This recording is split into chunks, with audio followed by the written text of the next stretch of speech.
पद पंकज बंदन पद पंकज बंदन सिमरो अंगद दोख निकंदन अमरदास गुर हृदय ते आओ हृदय ते आओ श्री गुरु रामदास गुण गाओ श्री अर्जन विघ्नन के नाशक विघ्नन के नाशक हर गोविंद शुभ सुमत प्रकाश श्री हर राय नमो कर जोरी नमो कर जोरी गुरु हर कृष्ण मनाए बहोरी तेग बहादुर परम कृपाला जी परम कृपाला श्री गुरु गोविंद सिंह विशाला तरो तरा तर पुन पुन शीस जी पुन पुन शीस बंदो बार बार जगदीश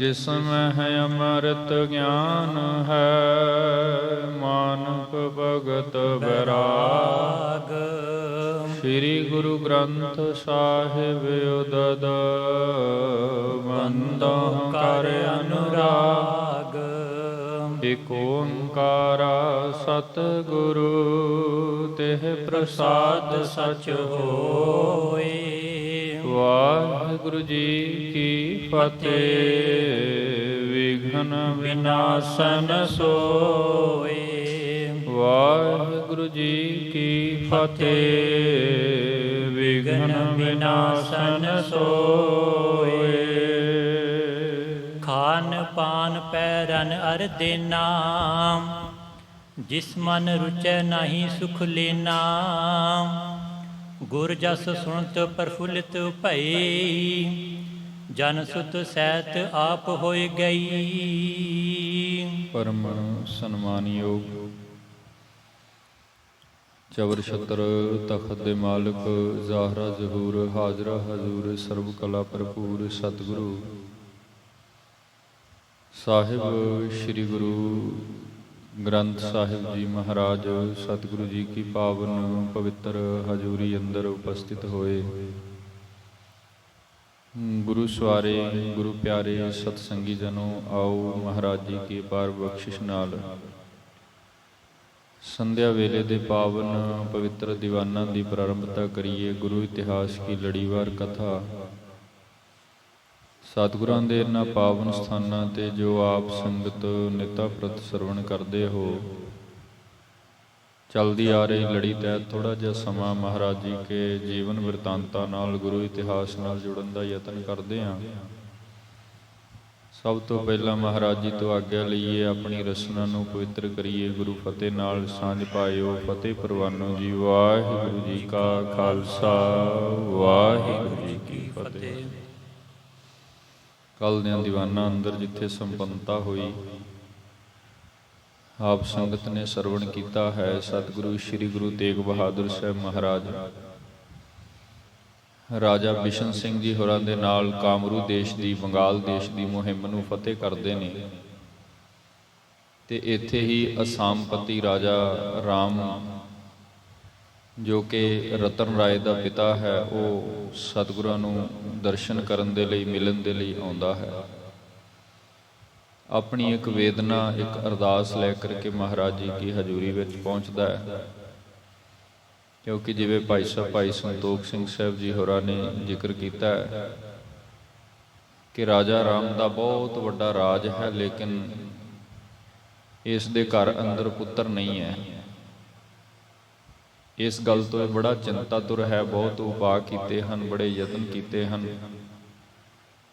ਉਮਰ ਵੀ ਕੁਝ ਵਡੇਰੀ ਹੋ ਚੁੱਕੀ ਹੈ, ਲੇਕਿਨ ਪਰਮਾਤਮਾ ਦੇ ਘਰੋਂ ਇਹ ਬਖਸ਼ਿਸ਼ ਨਹੀਂ ਮਿਲੀ। ਅੱਜ ਜਦੋਂ ਪਤਾ ਲੱਗਿਆ ਕਿ ਗੁਰੂ ਨਾਨਕ ਸਾਹਿਬ ਮਹਾਰਾਜ ਜੀ ਦੀ ਗੱਦੀ ਦੇ 9ਵੇਂ ਵਾਰਿਸ ਧੰਨ ਸ਼੍ਰੀ ਗੁਰੂ ਤੇਗ ਬਹਾਦਰ ਸਾਹਿਬ ਮਹਾਰਾਜ ਇੱਥੇ ਪਹੁੰਚੇ ਹਨ, ਰਾਜਾ ਤੇ ਉਸ ਦੀ ਸੁਪਤਨੀ ਰਾਣੀ ਜਿਹੜੀ ਹੈ, ਦੋਵੇਂ ਮਹਾਰਾਜ ਜੀ ਕੀ ਹਜ਼ੂਰੀ ਵਿੱਚ ਚੱਲ ਕਰਕੇ ਆਉਂਦੇ ਹਨ ਸਤਿਗੁਰਾਂ ਤੋਂ ਅਸੀਸ ਲਈ।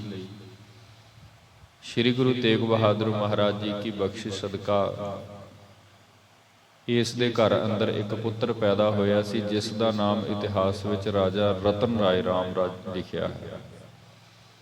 ਸੋ ਜਿਵੇਂ ਇਹ ਬਖਸ਼ਿਸ਼ ਹੋਈ, ਉਸ ਦਾ ਜ਼ਿਕਰ ਅੱਗੇ ਅੱਜ ਦੇ ਬਿਰਤਾਂਤ ਵਿੱਚ ਭਾਈ ਸਾਹਿਬ ਜੀ ਹੋਰਾਂ ਨੇ ਕੀਤਾ ਹੈ। ਸਤਿਗੁਰਾਂ ਦੀ ਵਡਿਆਈ ਸੁਣੀ। ਇਸ ਦੀ ਪਤਨੀ ਇਸ ਨੂੰ ਕਹਿਣ ਲੱਗੀ ਕਿ ਅਸੀਂ ਵੀ ਮਹਾਰਾਜ ਜੀਆਂ ਤੋਂ ਵਰ ਲੈ ਲਈਏ, ਬਖਸ਼ਿਸ਼ ਲੈ ਲਈਏ। ਗੁਰਜਸ ਸੁਨਤ ਪ੍ਰਫੁੱਲਤ ਭਈ, ਜਨ ਸੁਤ ਸਹਿਤ ਆਪ ਪ੍ਰਭ ਦੇਈ। ਮਹਾਰਾਜ ਜੀ ਕੀ ਵਡਿਆਈ ਸੁਣ ਕੇ ਬਹੁਤ ਪ੍ਰਸੰਨ ਹੋਈ ਹੈ, ਬੜੀ ਖੁਸ਼ ਹੋਈ ਹੈ। ਇਉਂ ਜਿਵੇਂ ਇਸ ਡੁੱਬੇ ਹੋਏ ਮਨ ਨੂੰ ਕੋਈ ਸਹਾਰਾ ਮਿਲ ਗਿਆ ਵੀ ਚਲੋ ਜੇ ਗੁਰੂ ਕੀ ਹਜ਼ੂਰੀ ਵਿੱਚ ਜਾਵਾਂਗੇ ਤੇ ਨਿਸ਼ਚੈ ਹੀ ਇਹ ਦਾਤ ਮਿਲ ਜਾਏਗੀ। ਸੋ ਜਿਸ ਵੇਦ ਮਹਾਰਾਜ ਜੀਆਂ ਤੋਂ ਫਿਰ ਇਹ ਕਿਰਪਾ ਬਖਸ਼ਿਸ਼ ਲੈ ਰਹੇ ਹਨ। ਨਿਸਾ ਭਈ ਰਾਜਾ ਡਿੱਗ ਆਇਓ। ਜਿਸ ਵਕਤ ਰਾਤ ਹੋਈ ਤੇ ਰਾਤਰੀ ਨੂੰ ਜਿਸ ਵਕਤ ਫਿਰ ਰਾਜਾ ਜਿਹੜਾ ਹੈ, ਰਾਜਾ ਰਾਮ ਆਪਣੇ ਨਿੱਜੀ ਮਹੱਲਾਂ ਦੇ ਅੰਦਰ ਪਹੁੰਚਦਾ ਹੈ ਜੀ। ਨੇਤਰ ਨੀਰ ਪਰ ਤਿਸੈ ਸੁਨਾਇਓ। ਇਸ ਨੇ ਆਪਣੇ ਅੰਦਰ ਦੀ ਉਹ ਪੀੜਾ, ਪੁੱਤਰ ਤੋਂ ਬਿਨਾਂ ਜਿਵੇਂ ਇੱਕ ਇਸਤਰੀ ਨੂੰ ਰਹਿਣਾ ਬੜਾ ਮੁਸ਼ਕਲ ਹੁੰਦਾ ਹੈ, ਨੇਤਰਾਂ ਵਿੱਚ ਨੀਰ ਭਰ ਕੇ ਤੇ ਰਾਜੇ ਰਾਮ ਨੂੰ ਇਹ ਬੇਨਤੀ ਕੀਤੀ, ਆਪਣੇ ਪਤੀ ਨੂੰ ਇਉਂ ਕਹਿਣ ਲੱਗੀ ਹੈ ਜੀ। ਰਾਜ ਸਾਜ ਤਨ ਤਾਮ ਭੰਡਾਰੇ। ਕਹਿਣ ਲੱਗੀ ਸਾਡੇ ਘਰ ਦੇ ਅੰਦਰ ਹੋਰ ਕਿਸੇ ਸ਼ੈ ਦੀ ਕੋਈ ਕਮੀ ਨਹੀਂ ਹੈ। ਰਾਜ ਸਾਡੇ ਪਾਸ ਹੈ, ਸੌ ਸਮੱਗਰੀ ਸਾਡੇ ਪਾਸ ਹੈ, ਧਨ ਦੀ ਸਾਡੇ ਘਰ ਵਿੱਚ ਕੋਈ ਕਮੀ ਨਹੀਂ ਹੈ। ਵੱਡੇ ਵੱਡੇ ਮਹਿਲ ਸਾਡੇ ਬਣੇ ਹੋਏ ਹਨ। ਸਭ ਫੀਕੇ ਬਿਨ ਪੁੱਤਰ ਹਮਾਰੇ। ਲੇਕਿਨ ਸੁਆਮੀ ਜੀ, ਜੇ ਅੱਗੇ ਸਾਡੀ ਕੁੱਲ ਵਿੱਚ ਪੁੱਤਰ ਨਾ ਹੋਇਆ, ਸਾਡੀ ਵੰਸ਼ ਅੱਗੇ ਨਾ ਵਧੀ, ਤੇ ਇਉਂ ਸਮਝ ਲਓ ਵੀ ਇਹ ਸਭ ਸਮੱਗਰੀ, ਇਹ ਰਾਜ ਸਾਜ ਭੰਡਾਰ ਧਨ ਕਿਸੇ ਕੰਮ ਦਾ ਨਹੀਂ ਹੈ ਜੀ। ਨਹੀਂ ਤਿਲਾ ਜੁਲ ਹਿਤ ਪੀ ਕੋਊ। ਤੇ ਹੁਣ ਕਹੀਏ ਕਿ ਕਿਸ ਨੂੰ ਕਹੀਏ, ਕਿਉਂਕਿ ਇਸ ਵਕਤ ਕੋਈ ਸਹਾਰਾ ਦੇਣ ਵਾਲਾ ਵੀ ਨਜ਼ਰ ਨਹੀਂ ਆ ਰਿਹਾ, ਅੱਗੇ ਕੋਈ ਲੱਭ ਨਹੀਂ ਰਿਹਾ ਵੀ ਜਿਹੜਾ ਅੱਗੇ ਸਾਡੀ ਬਾਂਹ ਫੜੇ, ਸਾਨੂੰ ਇਹ ਬਖਸ਼ਿਸ਼ ਜਿਹੜਾ ਹੈ ਦੇ ਦੇਵੇ ਜੀ। ਬਿਨਾ ਪੁੱਤਰ ਤੇ ਅਵਗਤ ਦਊ। ਤੇ ਬਿਨਾ ਪੁੱਤਰ ਤੋਂ ਅਵਗਤ ਤੋਂ ਭਾਵ ਹੈ ਵੀ ਸੰਸਾਰ ਦੇ ਵਿੱਚ ਕੀ ਸਾਂਝ ਹੋਈ ਫਿਰ ਸਾਡੀ। ਜਿਵੇਂ ਮਹਾਰਾਜ ਕੀ ਬਾਣੀ ਵਿੱਚ ਅਸੀਂ ਪੜ੍ਹਦੇ ਆ ਨਾ, ਪੁੱਤੀ ਗੰਢ ਪਵੈ ਸੰਸਾਰ। ਜੇ ਘਰ ਅੰਦਰ ਪੁੱਤਰ ਹੀ ਨਾ ਹੋਇਆ ਤੇ ਫਿਰ ਸੰਸਾਰ ਵਿੱਚ ਸਾਡੀ ਕਾਹਦੀ ਸਾਂਝ ਹੈ। ਭਾਵ ਸਾਡੇ ਜਾਣ ਤੋਂ ਬਾਅਦ ਸਾਡੀ ਪੀੜ੍ਹੀ ਕੁੱਲ ਜਿਹੜੀ ਹੈ ਇੱਥੇ ਹੀ ਮੁੱਕ ਜਾਏਗੀ। ਕਿਹਨੇ ਫਿਰ ਸਾਡੇ ਰਾਜ ਭਾਗ ਨੂੰ, ਸਾਡੇ ਇਸ ਧਨ ਆਦਿਕ ਨੂੰ ਸੰਭਾਲਣਾ ਹੈ। ਇਸ ਲਈ ਬਿਨਾ ਪੁੱਤਰ ਨਹੀਂ ਅਵਗਤ ਹੋ, ਸਾਡੀ ਕੋਈ ਗਤੀ ਨਹੀਂ ਹੈ ਜੀ। ਕਰ ਕਰ ਹਾਰੇ ਬਹੁਤ ਉਪਾਏ। ਇਸ ਤੋਂ ਪਹਿਲਾਂ ਬਹੁਤ ਯਤਨ ਕਰ ਲਏ ਹਨ, ਬੜੇ ਯਤਨ ਕਰ ਲਏ ਹਨ। ਜਿਵੇਂ ਕਿਸੇ ਨੇ ਕਿਹਾ ਵਿਆਹ ਕਰੋ ਪੁੱਤਰ ਹੋ ਜਾਏਗਾ, ਆ ਯੱਗ ਕਰੋ, ਆ ਕਰਮ ਕਾਂਡ ਆਦਿਕ ਪਾਠ ਪੂਜਾ, ਸੋ ਬਹੁਤ ਕੁਝ ਕੀਤਾ ਹੈ, ਲੇਕਿਨ ਕੋਈ ਵੀ ਉਪਾਅ ਸਾਰਥਕ ਨਹੀਂ ਹੋਇਆ ਹੈ ਜੀ। ਨਹੀਂ ਪੁੱਤਰ ਕੋ ਕਿਸਤੇ ਪਾਏ। ਲੇਕਿਨ ਕਿਸੇ ਵੀ ਉਪਾਅ ਦੇ ਨਾਲ ਸਾਨੂੰ ਪੁੱਤਰ ਦੀ ਪ੍ਰਾਪਤੀ ਨਹੀਂ ਹੋਈ, ਭਾਵ ਕੋਈ ਵੀ ਵਸੀਲਾ ਸਫਲ ਨਹੀਂ ਹੋਇਆ ਹੈ। ਪੂਜੇ ਨਰਕ ਤਰਾਵੈ ਜੋ। ਪੂਜੈ ਨਰਕ ਤਰਾਵਹਿ ਜੋ। ਇਸ ਦੇ ਅਰਥ ਭਾਵ ਜਿਹੜੇ ਵਿਦਵਾਨ ਸੱਜਣ ਕਰ ਰਹੇ ਹਨ ਕਿ ਇੱਕ ਪਰਮਾਤਮਾ ਹੀ ਹੈ ਜਿਹੜਾ ਕਿ ਪਾਪੀਆਂ ਨੂੰ, ਦੋਖੀਆਂ ਨੂੰ ਬਚਾ ਸਕਦਾ ਹੈ, ਢੋਈ ਦੇ ਸਕਦਾ ਹੈ। ਉਹ ਕਿਸ ਰੂਪ ਵਿੱਚ ਆਉਂਦਾ ਹੈ? ਪੁੱਤਰ ਦੇ ਰੂਪ ਵਿੱਚ। ਪੁੱਤਰ ਹੋ ਕਰਕੇ ਪਰਮਾਤਮਾ ਹੀ ਅਖੀਰਲੇ ਵੇਲੇ ਮਨੁੱਖ ਦੀ ਸਹਾਇਤਾ ਕਰਦਾ ਹੈ, ਤਾਂ ਜੋ ਇਹ ਜਿਹੜੀ ਜਾਨ ਹੈ, ਇਹ ਜੋ ਜਿੰਦ ਹੈ, ਇਹ ਦੁੱਖ ਤੋਂ ਬਚਦੀ ਹੈ ਜੀ। ਪੁੱਤਰ ਨਾਮ ਕੋ ਅਰਥ ਹੈ ਸੋਊ। ਪੁੱਤਰ ਨਾਮ ਦਾ ਅਰਥ ਜਿਹੜਾ ਹੈ ਉਹ ਇਹ ਮੰਨਦੇ ਹਨ ਕਿ ਇਹ ਅਖੀਰਲੇ ਵੇਲੇ ਬਿਰਧ ਮਾਂ ਪਿਓ ਨੂੰ ਸਾਂਭਦੇ ਹਨ ਜੀ। ਰਾਜ ਸੰਭਾਲੇ ਹਮ ਪਛਾਤੀ। ਜੋ ਕਿ ਸਾਡੇ ਤੋਂ ਬਾਅਦ, ਸਾਡੇ ਚਲੇ ਜਾਣ ਤੋਂ ਬਾਅਦ, ਸਰੀਰ ਛੱਡਣ ਤੋਂ ਬਾਅਦ ਅੱਗੇ ਸਾਡੇ ਰਾਜ ਦਾ ਉੱਤਰਾਧਿਕਾਰੀ ਬਣੇਗਾ। ਦੇਖ ਸਿਰਾਤੀ ਲੋਚਨ ਛਾਤੀ। ਪਰੰਤੂ ਹੁਣ ਕੋਈ ਪੁੱਤਰ ਹੈ ਨਹੀਂ ਹੈ, ਤੇ ਜਦੋਂ ਪੁੱਤਰ ਘਰ ਵਿੱਚ ਨਹੀਂ ਹੈ ਤੇ ਜਿਸ ਵਕਤ ਇਹ ਯਾਦ ਆਉਂਦੀ ਹੈ ਜਾਂ ਇਹ ਭਾਵ ਮਨ ਵਿੱਚ ਪ੍ਰਗਟ ਹੁੰਦਾ ਹੈ, ਇਹ ਸੁਭਾਵਿਕ ਵੀ ਹੈ ਵੀ ਜਦੋਂ ਇਸਤਰੀ ਦੇ ਘਰ ਅੰਦਰ ਪੁੱਤਰ ਨਾ ਹੋਵੇ, ਔਲਾਦ ਨਾ ਹੋਵੇ, ਤੇ ਫਿਰ ਉਹ ਜਦੋਂ ਕਿਸੇ ਦੇ ਪੁੱਤਰ ਵੱਲ ਵੇਖਦੀ ਹੈ ਤੇ ਉਹਨੂੰ ਉਸ ਚੀਜ਼ ਦਾ ਬੜਾ ਇੱਕ ਆਪਣੇ ਆਪ ਵਿੱਚ ਦੁੱਖ ਮਹਿਸੂਸ ਹੁੰਦਾ ਹੈ ਕਿ ਪ੍ਰਮਾਤਮਾ ਤੂੰ ਇਹ ਦਾਤ ਮੈਨੂੰ ਨਹੀਂ ਬਖਸ਼ੀ। ਦੇਖ ਸਿਰਾਤੀ ਲੋਚਨ ਛਾਤੀ ਭਾਵ ਇਹ ਗੱਲ ਵਿਚਾਰ ਕੇ ਜਾਂ ਕਿਸੇ ਵੱਲ ਦੇਖ ਕਰਕੇ ਮੈਨੂੰ ਆਪਣੇ ਆਪ ਦੇ ਅੰਦਰ ਇੱਕ ਬਹੁਤ ਪੀੜਾ ਹੁੰਦੀ ਹੈ। ਸੋ ਹਮਕੋ ਸੁਖ ਨਾਹੇ ਨ ਹੋਆ। ਲੇਕਿਨ ਇਹ ਸੁੱਖ ਜਿਹੜਾ ਹੈ ਇਸ ਜੀਵਨ ਵਿੱਚ ਲੱਗਦਾ ਹੈ ਕਿ ਸਾਨੂੰ ਪ੍ਰਾਪਤ ਨਹੀਂ ਹੋਣਾ, ਕਿਉਂਕਿ ਜੇ ਹੋਣਾ ਹੁੰਦਾ ਤੇ ਹੁਣ ਤੱਕ ਮਿਲ ਜਾਣਾ ਸੀ, ਪ੍ਰਮਾਤਮਾ ਦੀ ਮਿਹਰ ਸਦਕਾ ਪੁੱਤਰ ਹੋ ਜਾਣਾ ਸੀ। ਪਰੰਤੂ ਹੁਣ ਜੀਵਨ ਵੀ ਢਲਣ ਦੇ ਕਿਨਾਰੇ ਹੈ, ਭਾਵ ਬਿਰਧ ਅਵਸਥਾ ਪ੍ਰਾਰੰਭ ਹੋ ਚੱਲੀ ਹੈ, ਇਸ ਲਈ ਇਹ ਸੁੱਖ ਸਾਨੂੰ ਪ੍ਰਾਪਤ ਨਹੀਂ ਹੋਣਾ ਹੈ। ਅਨ ਕੇ ਉਪਾਇਨ ਕੋ ਕਰ ਜੋਵਾ। ਬਹੁਤ ਸਾਰੇ ਉਪਾਅ ਕਰ ਲਏ ਹਨ, ਬਹੁਤ ਸਾਰੇ ਤਰੀਕੇ ਵਰਤ ਲਏ ਹਨ, ਲੇਕਿਨ ਸਭ ਨਿਸ਼ਫਲ ਹਨ। ਸੁਣੇ ਸੋ ਮੈਂ ਸ੍ਰੀ ਨਾਨਕ ਥਾਏ। ਲੇਕਿਨ ਰਾਜਾ ਰਾਮ ਨੇ ਇਹਨੂੰ ਕਹਿਣ ਲੱਗੀ, ਸਵਾਮੀ ਜੀ ਮਨ ਅੰਦਰ ਇੱਕ ਗੱਲ ਦਾ ਭਰੋਸਾ ਹੈ, ਅਜੇ ਸੁਣਿਆ ਹੈ ਵੀ ਗੁਰੂ ਨਾਨਕ ਸਾਹਿਬ ਜੀਆਂ ਦੇ ਘਰੋਂ ਬਹੁਤ ਵੱਡੀਆਂ ਦਾਤਾਂ ਮਿਲ ਜਾਂਦੀਆਂ ਹਨ। ਗੁਰੂ ਨਾਨਕ ਸਾਹਿਬ ਜੀਆਂ ਦੇ ਇੱਕ ਐਸਾ ਸਥਾਨ ਹੈ ਜਗਤ ਦੇ ਅੰਦਰ ਜਿਹੜੇ ਸ਼ਰਨ ਆਉਣ ਵਾਲੇ ਨੂੰ ਹਰ ਦਾਤ ਬਖਸ਼ਦੇ ਹਨ। ਇਤ ਸ੍ਰੀ ਤੇਗ ਬਹਾਦਰ ਆਏ। ਤੇ ਹੁਣ ਗੁਰੂ ਨਾਨਕ ਸਾਹਿਬ ਮਹਾਰਾਜ ਜੀ ਦੀ ਥਾਂ ਤੇ 9ਵੇਂ ਵਾਰਿਸ, 9ਵੇਂ ਗੱਦੀ ਤੇ ਵਿਰਾਜਮਾਨ ਗੁਰੂ ਸ੍ਰੀ ਗੁਰੂ ਤੇਗ ਬਹਾਦਰ ਸਾਹਿਬ ਮਹਾਰਾਜ ਇੱਧਰ ਸਾਡੇ ਇਲਾਕੇ ਦੇ ਅੰਦਰ ਆਏ ਹੋਏ ਹਨ। ਲੋਕ ਅਨੇਕ ਕਾਮਨਾ ਪਾਵੈ। ਤੇ ਅਨੇਕਾਂ ਹੀ ਲੋਕ ਜਿਹੜੇ ਹਨ ਮਹਾਰਾਜ ਜੀਆਂ ਦੀ ਹਜ਼ੂਰੀ ਵਿੱਚ ਜਾ ਕਰਕੇ ਅਸੀਸ ਲੈ ਕਰਕੇ, ਬਖਸ਼ਿਸ਼ ਲੈ ਕਰਕੇ ਆਪਣੀਆਂ ਮਨੋਕਾਮਨਾਵਾਂ ਦੀ ਪੂਰਤੀ ਕਰ ਰਹੇ ਹਨ। ਸਾਦਰ ਸੇਵੈ ਸੁਖ ਉਪਜਾਵੈ। ਜਿਹੜੇ ਵੀ ਭਾਵਨਾ ਨਾਲ ਸਤਿਗੁਰੂ ਜੀਆਂ ਨੂੰ ਯਾਦ ਕਰਦੇ ਹਨ ਜਾਂ ਸਤਿਗੁਰੂ ਜੀ ਕੀ ਹਜ਼ੂਰੀ ਵਿੱਚ ਜਾ ਕਰਕੇ ਸੇਵਾ ਸਿਮਰਨ ਕਰਦੇ ਹਨ, ਮਹਾਰਾਜ ਤਰੁੱਠ ਕਰਕੇ ਉਹਨਾਂ ਨੂੰ ਇਹ ਬਖਸ਼ਿਸ਼ ਦਿੰਦੇ ਹਨ, ਸੁਖ ਬਖਸ਼ ਦਿੰਦੇ ਹਨ। ਜਿਸ ਸ੍ਰੀ ਨਾਨਕ ਕੋ ਜਸ ਸਾਰੇ। ਇਹ ਕਹਿਣ ਲੱਗੀ, ਸਵਾਮੀ ਜੀ ਗੁਰੂ ਨਾਨਕ ਦਾ ਤੇ ਆਪਾਂ ਨੂੰ ਪਤਾ ਹੀ ਹੈ, ਜਿਨ੍ਹਾਂ ਦਾ ਜਸ ਸਾਰੇ ਬ੍ਰਹਿਮੰਡ ਵਿੱਚ, ਸੰਸਾਰ ਵਿੱਚ ਪਸਰਿਆ ਹੋਇਆ, ਜਿਹੜੇ ਵੱਡੀ ਵਡਿਆਈ ਦੇ ਮਾਲਕ ਹਨ। ਭੂ ਮੰਡਲ ਮੈਂ ਦਿਦਤ ਬੁਦਾਰੇ। ਇਹ ਲੋਕ ਤੇ ਕੀ ਪਰਲੋਕ ਭੂ ਮੰਡਲ ਦੂਰ ਦੂਰ ਤੱਕ ਗੁਰੂ ਨਾਨਕ ਸਾਹਿਬ ਮਹਾਰਾਜ ਜੀ ਕੀ ਵਡਿਆਈ ਹੈ। ਗੁਰਮੁਖੋ ਜਿਵੇਂ ਅਸੀਂ ਬਾਣੀ ਵਿੱਚ ਪੜ੍ਹਦੇ ਹਾਂ ਨਾ, ਗਿਆਨ ਧਿਆਨ ਕਿਛ ਕਰਮ ਨਾ ਜਾਣਾ, ਸਾਰ ਨਾ ਜਾਣਾ ਤੇਰੀ, ਸਭ ਤੇ ਵੱਡਾ ਸਤਿਗੁਰੂ ਨਾਨਕ ਜਿਨ ਕਲ ਰਾਖੀ ਮੇਰੀ। ਸਭ ਤੋਂ ਵੱਡੇ ਨੇ ਜਿਨ੍ਹਾਂ ਦੀ ਵਡਿਆਈ ਲੋਕ ਪਰਲੋਕ ਅੰਦਰ ਹੈ ਜੀ। ਕਯੋ ਤੁਮ ਜਾਏ ਨ ਸੇਵ ਉਠਾਵੋ। ਤੇ ਰਾਜੇ ਨੂੰ ਕਹਿਣ ਲੱਗੀ, ਰਾਜਨ ਜੇ ਗੁਰੂ ਤੇਗ ਬਹਾਦਰ ਮਹਾਰਾਜ ਇੱਥੇ ਆਏ ਨੇ, ਗੁਰੂ ਨਾਨਕ ਦੀ ਗੱਦੀ ਤੇ 9ਵੇਂ ਥਾਂ ਤੇ ਬੈਠੇ ਹਨ, ਕਿਉਂ ਨਾ ਆਪਾਂ ਜਾ ਕਰਕੇ ਉਹਨਾਂ ਦੀ ਸੇਵਾ ਵਿੱਚ ਹਾਜ਼ਰ ਹੋਈਏ। ਹੋ ਸਕਦਾ ਹੈ ਵੀ ਜਿਸ ਦਾਤ ਤੋਂ ਅਸੀਂ ਅਧੂਰੇ ਹਾਂ, ਜਿਹੜੀ ਬਖਸ਼ਿਸ਼ ਸਾਨੂੰ ਨਹੀਂ ਮਿਲੀ, ਗੁਰੂ ਨਾਨਕ ਸਾਹਿਬ ਜੀਆਂ ਦੇ ਘਰੋਂ ਮਿਲ ਜਾਏ। ਕਿਉਂ ਨਾ ਜਾ ਕਰਕੇ ਇੱਕ ਵਾਰ ਸੇਵਾ ਅੰਦਰ ਹਾਜ਼ਰ ਹੋਈਏ ਜੀ। ਮਨ ਬਾਛਤ ਸੁਤ ਕੋ ਬਰ ਪਾਵੋ। ਤੇ ਗੁਰੂ ਨਾਨਕ ਸਾਹਿਬ ਦੇ ਘਰੋਂ ਤੇ ਹਰ ਸ਼ੈ ਮਿਲ ਜਾਂਦੀ ਹੈ, ਮਨ ਬਾਛਤ ਵਰ ਪ੍ਰਾਪਤ ਹੁੰਦੇ ਹਨ। ਹੋ ਸਕਦਾ ਤਰੁੱਠ ਕਰਕੇ ਸਾਨੂੰ ਵੀ ਇਹ ਦਾਤ ਬਖਸ਼ ਦੇਣ। ਸੁਣ ਬੋਲਿਓ ਤਬ ਰਾਜਾ ਰਾਮ। ਫਿਰ ਜਿਸ ਵਕਤ ਆਪਣੀ ਸੁਪਤਨੀ ਦੇ ਮੁਖ ਤੋਂ ਇਹ ਬੋਲ ਸੁਣੇ ਹਨ, ਤੇ ਫਿਰ ਰਾਜਾ ਰਾਮ ਜਿਹੜਾ ਰਾਜਾ ਹੈ ਉਹ ਇਸ ਦਾ ਜਵਾਬ ਦਿੰਦਾ ਹੈ ਜੀ। ਮੈਂ ਵੀ ਸੁਣਿਓ ਸੁਜਸ ਬਰਾਮ। ਰਾਜਾ ਰਾਮ ਕਹਿਣ ਲੱਗਾ ਕਿ ਇਹ ਵਡਿਆਈ ਤੇ ਮੈਂ ਵੀ ਸੁਣੀ ਹੈ, ਮੈਨੂੰ ਵੀ ਪਤਾ ਲੱਗਾ ਹੈ ਕਿ ਇੱਧਰ ਅਸਾਮ ਦੀ ਧਰਤੀ, ਢਾਕੇ ਆਦਿ ਇਹਨਾਂ ਇਲਾਕਿਆਂ ਦੇ ਵਿੱਚ ਸ੍ਰੀ ਗੁਰੂ ਤੇਗ ਬਹਾਦਰ ਸਾਹਿਬ ਪਿਛਲੇ ਕੁਝ ਸਮੇਂ ਤੋਂ ਵਿਚਰ ਰਹੇ ਹਨ, ਲੰਬੇ ਸਮੇਂ ਤੋਂ ਇਸ ਇਲਾਕੇ ਵਿੱਚ ਹਨ। ਸੋ ਇਹ ਸਭ ਕੁਝ ਤਾਂ ਮੈਂ ਵੀ ਸੁਣਿਆ ਹੈ ਜੀ। ਸ੍ਰੀ ਮੁਖ ਤੇ ਜਿਮ ਬਾਕ ਬਖਾਨੇ, ਸ੍ਰੀ ਮੁਖ ਤੇ ਜਿਵੇਂ ਸਤਿਗੁਰਾਂ ਨੇ ਆਪਣੇ ਪਵਿੱਤਰ ਮੁਖ ਤੋਂ ਬਖਸ਼ਿਸ਼ਾਂ ਕੀਤੀਆਂ ਹਨ, ਪੁਰੈ ਸਕਲ ਤਿਮ ਬਿਦਤ ਜਹਾਨੇ। ਤੇ ਸੰਸਾਰ ਵਿੱਚ ਕੁਝ ਮਨੁੱਖਾਂ ਤੋਂ ਵੀ ਇਹ ਬਾਤਾਂ ਸੁਣੀਆਂ ਹਨ ਕਿ ਜਿਵੇਂ ਸਤਿਗੁਰਾਂ ਨੇ ਆਪਣੇ ਮੁਖ ਤੋਂ ਜੋ ਵਚਨ ਕਹਿ ਦਿੱਤੇ ਉਹ ਪੂਰਨ ਹੋਏ ਹਨ। ਸ੍ਰੀ ਨਾਨਕ ਸੂਰਜ ਸਮਸਾਰੇ, ਸਤਿਗੁਰੂ ਗੁਰੂ ਨਾਨਕ ਸਾਹਿਬ ਮਹਾਰਾਜ ਜੀ ਤਾਂ ਸੰਸਾਰ ਵਿੱਚ ਗੁਰੂ ਸੂਰਜ ਹਨ, ਬਖਸ਼ਿਸ਼ ਦੇ ਮਦਾਤੇ ਹਨ, ਜਿਨ੍ਹਾਂ ਦਾ ਪ੍ਰਤਾਪ ਪੂਰੇ ਭੂਮੰਡਲ ਦੇ ਅੰਦਰ ਹੈ ਜੀ। ਕਰਿਓ ਪ੍ਰਕਾਸ਼ਨ ਅਨਕ ਉਧਾਰੇ, ਜਿਨ੍ਹਾਂ ਨੇ ਆਪ ਬਖਸ਼ਿਸ਼ ਕਰਕੇ ਅਨੇਕਾਂ ਦਾ ਹੀ ਉਧਾਰ ਕੀਤਾ ਹੈ ਆਪਣੇ ਮੁਖ ਤੋਂ ਪਵਿੱਤਰ ਬਖਸ਼ਿਸ਼ਾਂ ਕਰਕੇ। ਕਿਉਂਕਿ ਸਤਿਗੁਰੂ ਗੁਰੂ ਨਾਨਕ ਸਾਹਿਬ ਮਹਾਰਾਜ ਜੀ ਤਾਂ ਬਹੁਤ ਸਮਾਂ ਪਹਿਲਾਂ ਪੂਰਬ ਦੇਸ਼ ਵਿੱਚ ਗਏ ਸਨ, ਬੰਗਾਲ ਦੇਸ਼ ਆਦਿਕ ਇਹਨਾਂ ਇਲਾਕਿਆਂ ਦੇ ਵਿੱਚ।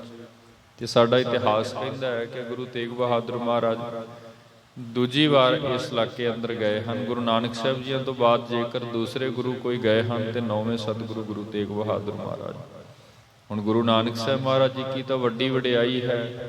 ਜ਼ਾਹਰ ਪੀਰ ਹਨ, ਜਗਤ ਗੁਰੂ ਬਾਬੇ ਹਨ, ਲੋਕ ਪਰਲੋਕ ਹਰ ਥਾਂ ਤੇ ਰੱਖਿਅਕ ਹਨ, ਸਭ ਕੋਈ ਜਾਣਦਾ ਹੈ। ਸੋ ਗੁਰੂ ਨਾਨਕ ਸਾਹਿਬ ਮਹਾਰਾਜ ਜੀ ਦਾ ਤਾਂ ਜਸ ਹੀ ਬਹੁਤ ਵੱਡਾ ਹੈ, ਜਿਸ ਨੂੰ ਸੁਣ ਕਰਕੇ ਹੀ ਇਸ ਮਨ ਨੂੰ ਧਰਵਾਸ ਹੋ ਜਾਂਦਾ ਹੈ ਕਿ ਮਨਾ ਗੁਰੂ ਨਾਨਕ ਦੇ ਘਰੋਂ ਹਰ ਦਾਤ ਮਿਲਦੀ ਹੈ। ਇਹ ਵੀ ਤਿਨਹੀ ਕੇ ਅਵਤਾਰ, ਤੇ ਇਹ ਵੀ ਉਹਨਾਂ ਦੇ ਹੀ ਅਵਤਾਰ ਹਨ। ਭਾਵ ਨੌਵੇਂ ਥਾਂ ਤੇ ਜਿਹੜੀ ਜੋਤ ਜਗ ਰਹੀ ਹੈ ਗੁਰੂ ਨਾਨਕ ਸਾਹਿਬ ਜੀ ਕੀ, ਉਹ ਹੁਣ ਗੁਰੂ ਤੇਗ ਬਹਾਦਰ ਮਹਾਰਾਜ ਜੀ ਹਨ। ਜੋ ਸਭ ਪਾਕਤ ਹੈ ਸੰਸਾਰ, ਤੇ ਸਾਰਾ ਸੰਸਾਰ ਹੀ ਗੁਰੂ ਨਾਨਕ ਜਾਣ ਕਰਕੇ ਇਹਨਾਂ ਦੀ ਸੇਵਾ ਕਰ ਰਿਹਾ ਹੈ ਜੀ। ਏਵ ਪਰਸਪਰ ਹਰਕਤ ਹੋਏ, ਏਦਾਂ ਨਾ ਰਾਜਾ ਰਾਮ ਤੇ ਉਹਦੀ ਜਿਹੜੀ ਪਤਨੀ ਹੈ ਆਪਸ ਵਿੱਚ ਵਿਚਾਰ ਕਰਦੇ ਹਨ।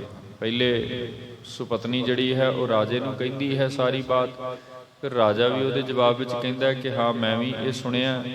ਫਿਰ ਦੋਨੋਂ ਆਪਸ ਵਿੱਚ ਵਿਚਾਰ ਕਰਕੇ ਨਾ ਪ੍ਰਸੰਨ ਹੁੰਦੇ ਹਨ ਕਿ ਚਲੋ ਅਸੀਂ ਵੀ ਗੁਰੂ ਨਾਨਕ ਦੇ ਘਰੋਂ ਇਹ ਬਖਸ਼ਿਸ਼ ਲੈਣ ਦੇ ਲਈ ਜਾਂਦੇ ਹਾਂ। ਰਾਤ ਬਿਖੈ ਪਰ ਸੁਖ ਜੋ ਸੋਏ, ਫਿਰ ਇਸੇ ਤਰ੍ਹਾਂ ਹੀ ਰਾਤਰੀ ਨੂੰ ਆਪਣੀਆਂ ਮਹੱਲਾਂ ਦੇ ਵਿੱਚ ਦੋਨਾਂ ਨੇ ਵਿਸ਼ਰਾਮ ਕੀਤਾ ਹੈ। ਭਈ ਪੋਰ ਜਿਤ ਜਿਸ ਗੁਰ ਜਾਣੇ, ਫਿਰ ਜਿਵੇਂ ਅਗਲਾ ਦਿਨ ਚੜਿਆ, ਸਵੇਰ ਹੋਈ, ਫਿਰ ਪਤਾ ਕੀਤਾ ਵੀ ਸਤਿਗੁਰੂ ਇਸ ਵਕਤ ਕਿਸ ਸਥਾਨ ਤੇ ਵਿਚਰ ਰਹੇ ਹਨ।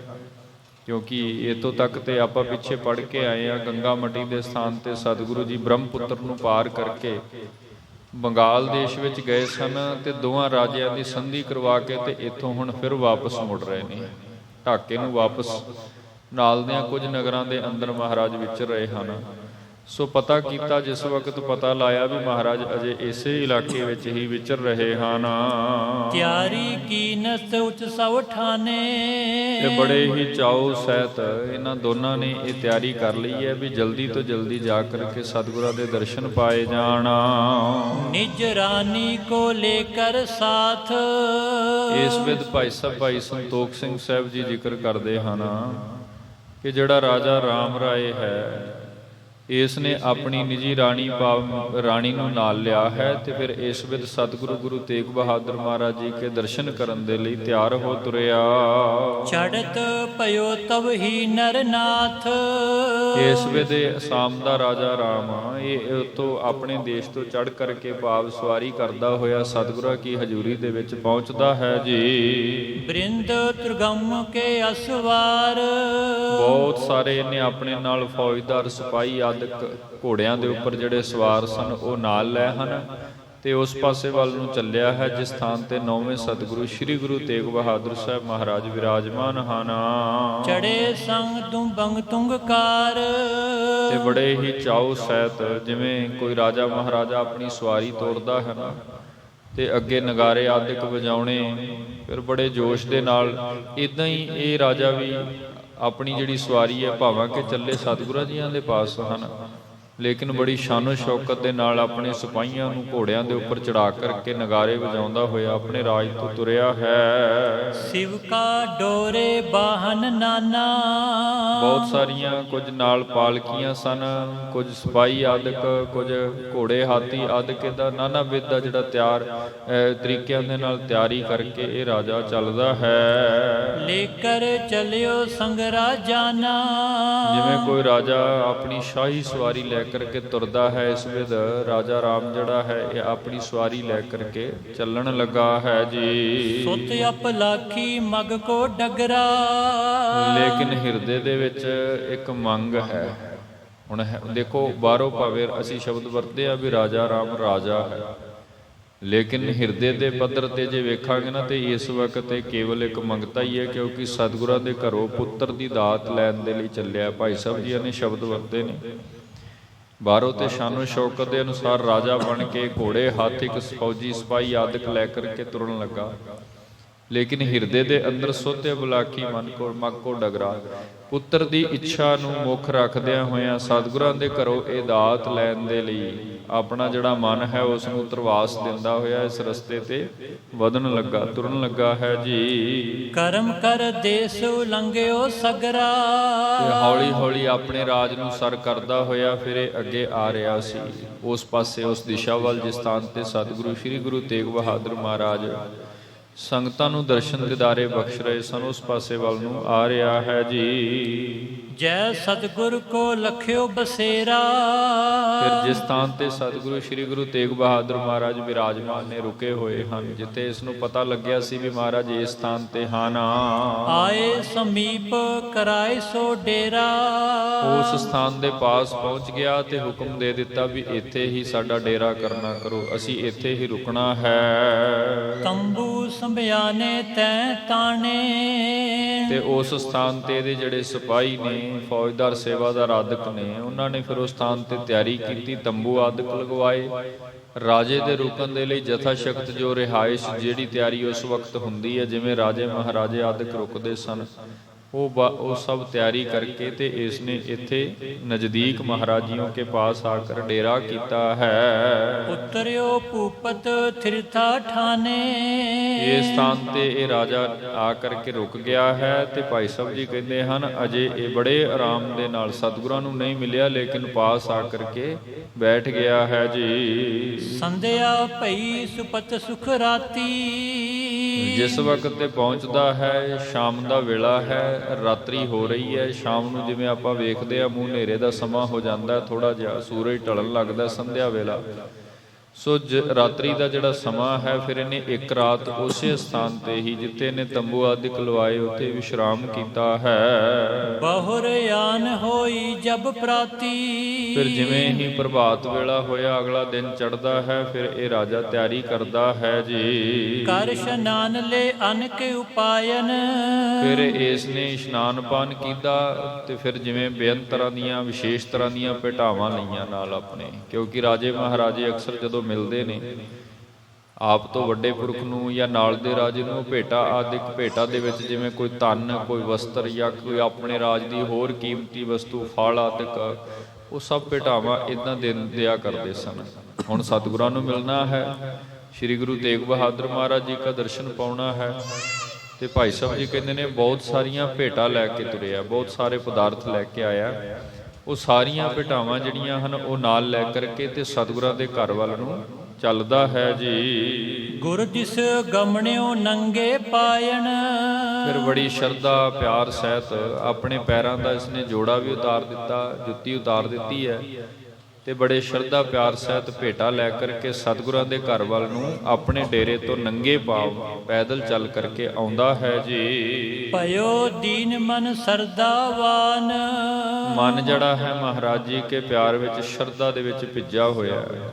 ਸਰੀਰ ਕਰਕੇ ਬੜਾ ਦੀਨ ਹੋ ਕਰਕੇ, ਨਿਮਾਣਾ ਹੋ ਕਰਕੇ ਤੇ ਕੱਲਾ ਬਾਹਰੀ ਬਹਿਰੂਨੀ ਪੱਧਰ ਤੇ ਨਹੀਂ, ਅੰਦਰੂਨੀ ਪੱਧਰ ਤੇ ਵੀ ਬੜਾ ਦੀਨ ਹੋ ਕਰਕੇ, ਨਿਮਾਣਾ ਹੋ ਕਰਕੇ, ਬੇਅੰਤ ਤਰ੍ਹਾਂ ਦੀਆਂ ਭੇਟਾਵਾਂ ਲੈ ਕਰਕੇ ਮਹਾਰਾਜ ਜੀ ਕੀ ਹਜ਼ੂਰੀ ਅੰਦਰ ਪਹੁੰਚਦਾ ਹੈ ਜੀ। ਸਹਿਤ ਪਾਰਜ ਅੰਜਲ ਪਾਨ, ਤੇ ਨਾਲ ਹੀ ਇਸ ਦੀ ਸੁਪਤਨੀ ਹੈ, ਇਸ ਦੀ ਰਾਣੀ ਹੈ, ਰਾਜਾ ਰਾਮ ਦੀ ਜੋ ਰਾਣੀ, ਜਿਸ ਨੇ ਕਿਹਾ ਸੀ ਵੀ ਅਸੀਂ ਦਰਸ਼ਨ ਕਰੀਏ ਗੁਰੂ ਨਾਨਕ ਸਾਹਿਬ ਦੇ ਘਰੋਂ ਤੇ ਹਰ ਕਿਸੇ ਨੂੰ ਦਾਤ ਮਿਲ ਜਾਂਦੀ ਹੈ, ਸਾਡੇ ਉੱਪਰ ਵੀ ਕਿਰਪਾ ਕਰਨਗੇ। ਨਾਲ ਇਸ ਦੀ ਉਹ ਪਤਨੀ ਹੈ। ਭਾਈ ਸਾਹਿਬ ਜੀ ਲਿਖਦੇ ਨੇ ਵੀ ਉਸ ਨੇ ਦੋਵੇਂ ਹੱਥ ਜੋੜੇ ਹੋਏ ਨੇ, ਸੀਸ ਝੁਕਾਇਆ ਹੋਇਆ ਹੈ। ਸਤਿਗੁਰੂ ਗੁਰੂ ਤੇਗ ਬਹਾਦਰ ਮਹਾਰਾਜ ਜੀ ਕੇ ਦਰਬਾਰ ਦੇ ਅੰਦਰ ਸ਼ਰਧਾ ਸਹਿਤ, ਨਿਮਰਤਾ ਭਾਵਨਾ, ਪਿਆਰ ਸਹਿਤ ਇਸ ਵਿਧ ਹਾਜ਼ਰ ਹੋ ਰਹੇ ਹਨ। ਨਮਸਕਾਰ ਕਰਕੇ ਪਗ ਕੰਜਨ, ਆ ਕਰਕੇ ਪ੍ਰਥਮ ਮਹਾਰਾਜ ਜੀ ਕੇ ਚਰਨਾਂ ਦੇ ਉੱਪਰ ਨਮਸਕਾਰ ਕੀਤੀ ਹੈ। ਦੋਵੇਂ ਹੱਥ ਜੋੜ ਕੇ ਸੀਸ ਸਤਿਗੁਰਾਂ ਦੇ ਚਰਨਾਂ ਦੇ ਉੱਪਰ ਰੱਖਿਆ ਹੈ ਜੀ। ਮਨ ਰੰਜਨ ਪਉ ਪੈ ਪ੍ਰਮ ਪੰਜਨ, ਤੇ ਜਿਵੇਂ ਮਹਾਰਾਜ ਜੀ ਕੇ ਚਰਨਾਂ ਦੇ ਉੱਪਰ ਨਮਸਕਾਰ ਕੀਤੀ ਹੈ, ਜਿਵੇਂ ਸੀਸ ਮਹਾਰਾਜ ਜੀ ਕੇ ਚਰਨਾਂ ਤੇ ਟਿਕਾਇਆ, ਮਨ ਪ੍ਰਸੰਨ ਹੋ ਗਿਆ। ਮਹਾਰਾਜ ਜੀ ਕੇ ਚਰਨਾਂ ਤੋਂ ਹੀ ਐਸੀ ਬਖਸ਼ਿਸ਼ ਮਿਲ ਗਈ ਹੈ, ਜਿਵੇਂ ਮਨ ਦੇ ਵਿੱਚ ਭੈ ਸੀ ਨਾ ਵੀ ਸਾਡੇ ਘਰ ਵਿੱਚ ਪੁੱਤਰ ਹੋਣਾ ਹੈ ਕਿ ਨਹੀਂ, ਇਉਂ ਮਨ ਨੂੰ ਅੰਦਰੂਨੀ ਪੱਧਰ ਤੇ ਜਿਵੇਂ ਕਿਸੇ ਨੂੰ ਕੋਈ ਤਸੱਲੀ ਜੀ ਮਿਲ ਜਾਂਦੀ ਹੈ ਵੀ ਜਿਸ ਥਾਂ ਤੇ ਆਏ ਆ ਮਨਾ ਇੱਥੋਂ ਖੈਰ ਜ਼ਰੂਰ ਪੈ ਜਾਏਗੀ, ਇੱਥੋਂ ਕਿਰਪਾ ਜ਼ਰੂਰ ਮਿਲੇਗੀ। ਸੋ ਇਹ ਸਭ ਕੁਝ ਮਨ ਦੇ ਵਿੱਚ ਇੱਕ ਧਰਵਾਸ ਕੁਦਰਤੀ ਤੌਰ ਤੇ, ਅਜੇ ਕੋਈ ਵਚਨ ਵਿਲਾਸ ਨਹੀਂ ਹੋਇਆ, ਸੀਸ ਮਹਾਰਾਜ ਜੀ ਕੇ ਚਰਨਾਂ ਵਿੱਚ ਟਿਕਾਉਂਦਿਆਂ ਹੀ ਮਨ ਨੂੰ ਇੱਕ ਧਰਵਾਸ ਮਿਲਿਆ ਹੈ ਜੀ। ਆਇਸ ਲੈ ਬੈਠਿਓ ਡਰ ਧਾਰ, ਫਿਰ ਮਹਾਰਾਜ ਜੀ ਕੇ ਚਰਨਾਂ ਪਾਸ ਜਿਸ ਵਕਤ ਨਮਸਕਾਰ ਕੀਤੀ, ਮਹਾਰਾਜ ਨੇ ਆਸੀਸ ਬਖਸ਼ੀ, ਆਸ਼ੀਰਵਾਦ ਬਖਸ਼ਿਆ। ਆਸ਼ੀਰਵਾਦ ਲੈ ਕਰਕੇ ਦੋਵੇਂ ਹੀ ਰਾਜਾ ਵੀ ਤੇ ਰਾਣੀ ਸਤਿਗੁਰੂ ਗੁਰੂ ਤੇਗ ਬਹਾਦਰ ਮਹਾਰਾਜ ਜੀ ਕੀ ਹਜ਼ੂਰੀ ਦੇ ਵਿੱਚ ਪਾਸ ਹੀ ਬੈਠ ਗਏ ਸਨ। ਸਤ ਬੇਨਤੀ ਕਰੀ ਉਚਾਰ, ਸਤਿ ਬੇਨਤੀ ਭਾਵ ਦੋਵੇਂ ਹੱਥ ਜੋੜ ਕੇ ਫਿਰ ਜੋ ਇਹਨਾਂ ਦੇ ਮਹਾਰਾਜ ਸੱਚੇ ਪਾਤਸ਼ਾਹ ਜੀ ਕੇ ਪਾਸ ਬੈਠ ਕਰਕੇ ਉਸਤਤ ਕਰਕੇ ਪਿਆਰ ਸਹਿਤ ਇਹ ਆਪਣੀ ਜੋ ਬੇਨਤੀ ਹੈ ਉਹ ਕਰ ਰਹੇ ਹਨ। ਕਟ ਕਟ ਪਟ ਕੇ ਜਾਣਨ ਹਾਰੇ, ਕਹਿਣ ਲੱਗੇ ਗਰੀਬ ਨਿਵਾਸ ਸਤਿਗੁਰੂ ਅੰਤਰਯਾਮੀ, ਆਪ ਤੇ ਹਰ ਘਟ ਦੀ ਜਾਣਨ ਵਾਲੇ ਹੋ, ਹਰ ਘਟ ਦੇ ਗਿਆਤਾ ਹੋ। ਆਪ ਜੀ ਨੂੰ ਪਤਾ ਹੈ ਜੋ ਵੀ ਕਿਸੇ ਦੀ ਵੇਦਨਾ, ਪੀੜਾ, ਮੰਗ, ਅਰਦਾਸ ਹੈ ਉਹ ਸਭ ਕੁਝ ਆਪ ਪਹਿਲੇ ਹੀ ਜਾਣਦੇ ਹੋ। ਬਣੈ ਨ ਕਬਹੁ ਆਪ ਅਗਾਰੇ, ਬਣੈ ਨਾ ਭਾਵ ਸਾਡੇ ਵਰਗੇ ਜਿਹੜੇ ਲੋਭ ਗ੍ਰਸੇ ਜੀਵ ਹਨ ਜਾਂ ਕਾਮਨਾਵਾਂ ਗ੍ਰਸੇ ਹੋਏ ਹਿਰਦੇ ਹਨ, ਇਹਨਾਂ ਦਾ ਮੁੱਖ ਤੋਂ ਕਹਿਣਾ ਕੀ ਕਹਿਣਾ ਹੈ। ਮੁੱਖ ਤੋਂ ਕਹਿਣਾ ਜੇ ਅਸੀਂ ਵੇਖੀਏ ਨਾ, ਜਿਵੇਂ ਬਾਬਾ ਨਾਨਕ ਸਾਹਿਬ ਜੀ ਨੇ ਵੀ ਬਾਣੀ ਵਿੱਚ ਇਹ ਗੱਲ ਕਹੀ ਹੈ। ਗੁਰਦੇਵ ਕਹਿੰਦੇ ਨੇ ਬਹੁਤਾ ਬੋਲਣ ਝੱਖਣ ਹੋਏ, ਵਿਣ ਬੋਲੇ ਜਾਣੈ ਸਭ ਸੋਏ। ਜਿਹਨੂੰ ਅੰਤਰਜਾਮੀ ਕਹਿੰਦੇ ਆ ਨਾ ਗੁਰਮੁਖੋ, ਉਹ ਘਟ ਘਟ ਦੀ ਆਪ ਹੀ ਬੁੱਝ ਲੈਂਦਾ, ਉਹਨੂੰ ਸਭ ਪਤਾ ਹੈ। ਮੁੱਖ ਤੋਂ ਵਾਰ-ਵਾਰ ਕਹੀ ਜਾਣਾ ਸ਼ਬਦਾਂ ਦੇ ਵਿੱਚ ਬਿਆਨ ਕੀਤੀ ਜਾਣਾ ਇਹ ਕੋਈ ਬਹੁਤਾ ਮਾਇਨੇ ਨਹੀਂ ਰੱਖਦਾ, ਕਿਉਂਕਿ ਅੰਤਰਯਾਮੀ ਦਾ ਤਾਂ ਸੁਭਾਅ ਹੀ ਹੈ, ਉਹ ਇੱਕ ਵਾਰ ਨਿਗਾਹ ਭਰ ਕੇ ਤੱਕੇ ਤੇ ਹਿਰਦੇ ਦੀ ਸਾਰੀ ਹਾਲਾਤ ਨੂੰ ਵੇਖ ਲੈਂਦਾ। ਇਸ ਕਰਕੇ ਰਾਜਾ ਰਾਮ ਨੇ ਬੇਨਤੀ ਕੀਤੀ ਕਿ ਆਪ ਤੇ ਜਾਣਨ ਹਾਰੇ ਹੋ, ਆਪ ਜੀਆਂ ਨੂੰ ਪਤਾ ਹੈ ਸਾਡੇ ਵਰਗੇ ਜੀਵਾਂ ਦੇ ਸ਼ਬਦ ਤੁਹਾਡੇ ਸਾਹਮਣੇ ਕੀ ਮਾਇਨੇ ਰੱਖਦੇ ਹਨ, ਸਾਡੇ ਵਰਗੇ ਜੀਵਾਂ ਦੇ ਸ਼ਬਦਾਂ ਦਾ ਕੀ ਤੁੱਲ ਹੈ। ਕਿਉਂਕਿ ਜੇ ਕਵਾਂਗੇ ਤੇ ਸ਼ਬਦਾਂ ਦੇ ਵਿੱਚ ਵੀ ਅਸੀਂ ਤੁਹਾਡੇ ਤੋਂ ਬਹੁਤ ਛੋਟੇ ਰਹਿ ਜਾਵਾਂਗੇ, ਸਾਡੇ ਤੇ ਸ਼ਬਦ ਵੀ ਉਹ ਨਹੀਂ ਹੈ। ਸੋ ਇਸ ਕਰਕੇ ਬੇਨਤੀ ਕਰ ਰਹੇ ਸਨ। ਪੁਨ ਕਰ ਜੋਰ ਸਚਿਵ ਨੇ ਕਹਿਓ, ਫਿਰ ਹੱਥ ਜੋੜ ਕਰਕੇ ਰਾਜਾ ਜਿਹੜਾ ਹੈ ਉਸਨੇ, ਵਜ਼ੀਰ ਜਿਹੜਾ ਇਹਦਾ ਨਾਲ ਆਇਆ ਸੀ ਰਾਜੇ ਦਾ, ਉਸਨੇ ਵੀ ਇਹ ਵਚਨ ਕਹੇ ਹਨ।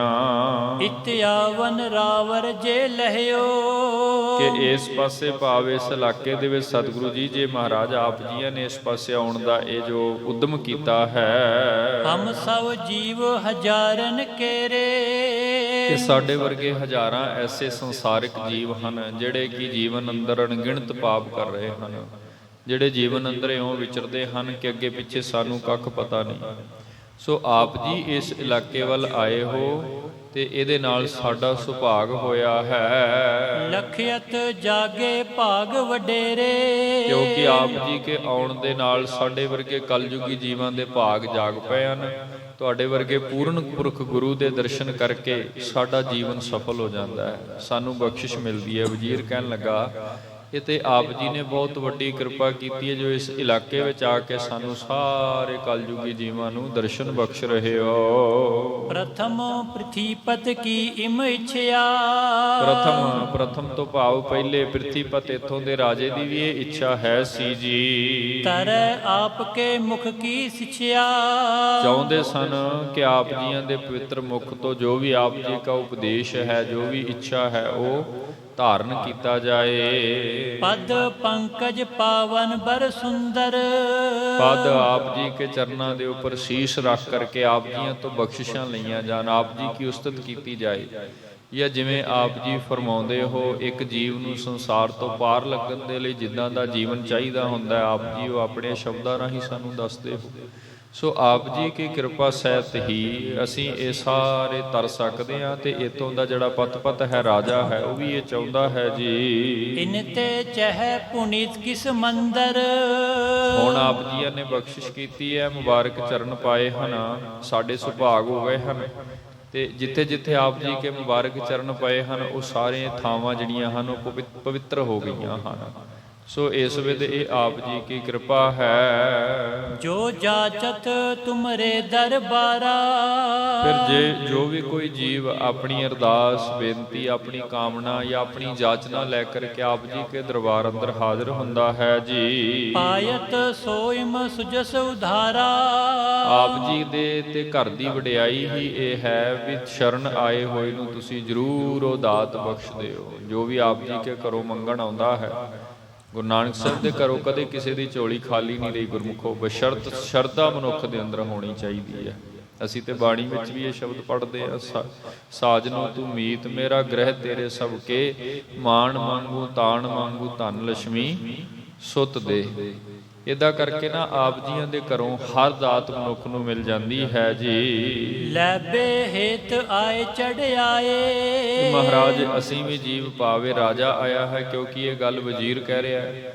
ਜੇ ਰਾਜਾ ਰਾਮ ਆਇਆ ਹੈ ਜਾਂ ਉਸ ਦੀ ਸੁਪਤਨੀ ਆਈ ਹੈ, ਹੋਰ ਕੁਝ ਮਨੁੱਖ ਆਏ ਨੇ, ਇਹ ਸਾਰੇ ਦੇ ਸਾਰੇ ਕੁਝ ਨਾ ਕੁਝ ਆਪ ਜੀ ਕੇ ਚਰਨਾਂ ਚੋਂ ਲੈਣ ਆਏ ਹਨ। ਕੋਈ ਇੱਛਾ ਹੈ, ਜੇ ਆਪ ਕਿਰਪਾ ਕਰੋ ਤੇ ਇਹਨਾਂ ਸਾਰਿਆਂ ਦੀਆਂ ਭਾਵਨਾ ਦੀ ਪੂਰਤੀ ਹੋ ਜਾਏਗੀ। ਪਾਓ ਭਗਸੋ ਚਿਤ ਲਪਟਾਏ।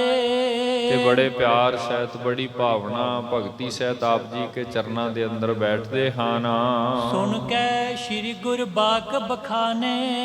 ਸਤਿਗੁਰੂ ਸ੍ਰੀ ਗੁਰੂ ਤੇਗ ਬਹਾਦਰ ਸਾਹਿਬ ਮਹਾਰਾਜ ਜੀ ਨੇ ਫਿਰ ਜਿਸ ਵਕਤ ਸੁਣਿਆ ਹੈ ਨਾ, ਫਿਰ ਆਪਣੇ ਪਵਿੱਤਰ ਮੁਖ ਤੋਂ ਮਹਾਰਾਜ ਨੇ ਇਹ ਵਚਨ ਉਚਾਰਨ ਕੀਤੇ ਸਨ। ਮੱਜਨ ਤੀਰਥ ਪਿਖਨ ਸਥਾਨੇ।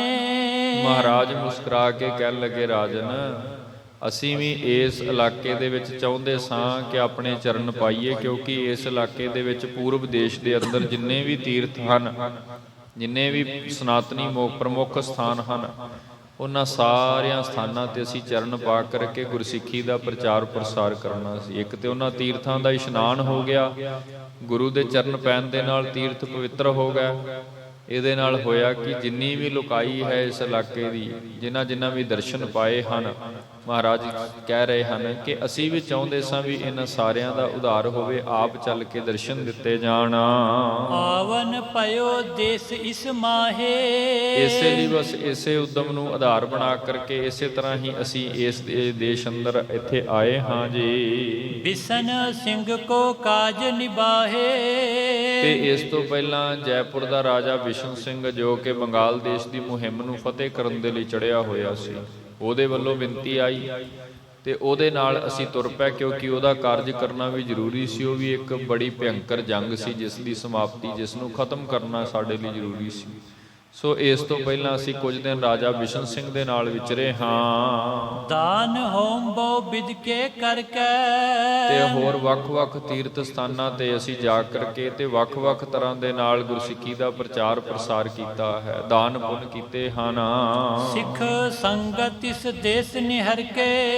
ਇਸ ਇਲਾਕੇ ਦੇ ਵਿੱਚ ਜਿੰਨੀ ਕੁਝ ਸਿੱਖ ਸੰਗਤ ਹੈ, ਕਿਉਂਕਿ ਪਿੱਛੇ ਵੀ ਜ਼ਿਕਰ ਆਇਆ ਸੀ ਗੁਰਮੁਖੋ, ਜਦੋਂ ਆਪਾਂ ਮਹਾਰਾਜ ਜੀ ਕੀ ਪਟਨੇ ਦੀ ਜਾਂ ਢਾਕੇ ਦੀ ਸਾਖੀ ਪੜ੍ਹ ਰਹੇ ਸੀ, ਉਹਦੇ ਵਿੱਚ ਵੀ ਜ਼ਿਕਰ ਆਇਆ ਸੀ ਵੀ ਬਹੁਤ ਸਾਰੀ ਸਿੱਖ ਸੰਗਤ ਹੈ। ਖਾਸ ਕਰਕੇ ਢਾਕੇ ਦੀ ਧਰਤੀ ਤੇ ਜਿਸ ਵਕਤ ਸ੍ਰੀ ਗੁਰੂ ਤੇਗ ਬਹਾਦਰ ਮਹਾਰਾਜ ਗਏ ਹਨ, ਹਜ਼ਾਰਾਂ ਦੀ ਗਿਣਤੀ ਦੇ ਵਿੱਚ ਸਿੱਖ ਇਕੱਤਰ ਹੋ ਕਰਕੇ ਆਏ, ਬੇਅੰਤ ਭਟਾਵਾਂ ਲੈ ਕਰਕੇ ਆਏ। ਤੇ ਜਿੰਨੇ ਸੰਗਤ ਵਿੱਚ ਆ ਕੇ ਬੈਠੇ ਸਾਰੇ ਅਸ਼ਕਵਾਰ ਹੋਏ ਸਨ, ਨੇਤਰਾਂ 'ਚੋਂ ਜਲ ਵਹਿ ਰਿਹਾ ਸੀ। ਮਹਾਰਾਜ ਨੇ ਪੁੱਛਿਆ ਤੇ ਸੁਭਾਗੇ ਸਿੱਖ ਕਹਿਣ ਲੱਗੇ, ਮਹਾਰਾਜ ਗੁਰੂ ਨਾਨਕ ਸਾਹਿਬ ਜੀਆਂ ਤੋਂ ਬਾਅਦ ਆਪ ਜੀ ਨੇ ਸਾਡੇ ਇਲਾਕੇ ਵਿੱਚ ਚਰਨ ਪਾਏ ਹਨ, ਸਾਡੇ ਭਾਗ ਹੋਏ ਹਨ, ਦਰਸ਼ਨ ਹੋਏ ਨੇ।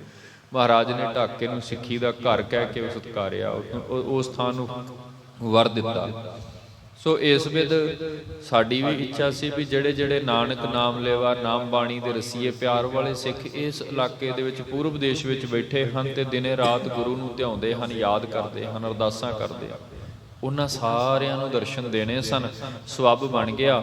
ਮਹਾਰਾਜ ਜੀ ਅਕਾਲ ਪੁਰਖ ਦੀ ਕਿਰਪਾ ਵਰਤ ਗਈ। ਗੁਰੂ ਤੇਗ ਬਹਾਦਰ ਮਹਾਰਾਜ ਇਸ ਪਾਸੇ ਵੱਲ ਨੂੰ ਆਣ ਪੁੱਜੇ। ਆਦਿਕ ਪਾਵਨਾ ਜੇ ਨਿਪਕੇਰੀ। ਤੇ ਇਸ ਤੋਂ ਅੱਗੇ ਫਿਰ ਬਹੁਤ ਵੱਡੀ ਭਾਵਨਾ ਸਾਨੂੰ ਰਾਜਾ ਬਿਸ਼ਨ ਸਿੰਘ ਵਿੱਚ ਵੇਖਣ ਨੂੰ ਮਿਲੀ, ਜਿਸ ਨੇ ਸਾਡੇ ਪਾਸ ਆ ਕਰਕੇ ਸਾਡਾ ਆਸਰਾ ਲਿਆ, ਬੇਨਤੀ ਕੀਤੀ। ਸਰਦਾ ਤਾਰ ਆਏ ਬਿਨ ਬੇਰੀ। ਉਹ ਵੀ ਬੜੀ ਸ਼ਰਧਾ ਲੈ ਕਰਕੇ ਆਇਆ ਸੀ ਸਾਡੇ ਪਾਸ ਤੇ ਅਸੀਂ ਉਸ ਦੀ ਸਹਾਇਤਾ ਕੀਤੀ ਹੈ। ਕਹੋ ਕਾਮਨਾ ਆਪਣੀ ਜੋਏ। ਤੇ ਹੁਣ ਗੁਰੂ ਤੇਗ ਬਹਾਦਰ ਮਹਾਰਾਜ ਫਰਮਾ ਕਰਕੇ ਕਹਿ ਲੱਗੇ ਗੁਰਦੇਵ ਕਿ ਰਾਜਾ ਰਾਮ ਜੀ, ਹੁਣ ਤੁਸੀਂ ਵੀ ਆਪਣੀ ਕਾਮਨਾ ਦੱਸੋ, ਜਿਸ ਕਾਰਜ ਕਰਕੇ ਤੁਸੀਂ ਆਏ ਹੋ। ਕਿਉਂਕਿ ਇਸ ਤੋਂ ਪਹਿਲਾਂ ਰਾਜਾ ਬਿਸ਼ਨ ਸਿੰਘ ਆਇਆ, ਉਦੋਂ ਤੋਂ ਬਾਅਦ ਬੰਗਾਲ ਦਾ ਰਾਜਾ ਆਇਆ, ਹੁਣ ਤੁਸੀਂ ਆਏ ਹੋ।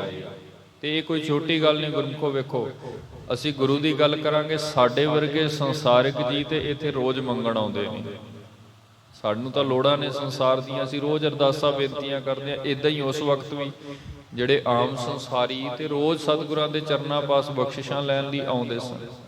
ਲੇਕਿਨ ਜਦੋਂ ਕੋਈ ਵੱਡੇ ਦੇਸ਼ ਦਾ ਵੱਡਾ ਰਾਜਾ ਅੱਗੇ ਆ ਕੇ ਦੀਨ ਹੋ ਕੇ ਹੱਥ ਜੋੜ ਕੇ ਬਹਿ ਜਾਏ, ਇਹਦਾ ਮਤਲਬ ਹੈ ਵੀ ਬੜੀ ਵੱਡੀ ਅਜ਼ਮਤ ਵਰਤਣੀ ਪਈ ਹੈ, ਬੜੀ ਵੱਡੀ ਬਖਸ਼ਿਸ਼ ਹੈ। ਫਿਰ ਇੱਕ ਆਦ ਵੀ ਨਹੀਂ, ਜਿਹੜੇ ਦੇਸ਼ ਜਾਂਦੇ ਹਨ ਉਸੇ ਦੇਸ਼ ਦਾ ਰਾਜਾ ਦੀਨ ਹੋ ਕੇ ਮਹਾਰਾਜ ਜੀ ਕੀ ਹਜ਼ੂਰੀ ਵਿੱਚ ਆ ਜਾਂਦਾ ਹੈ।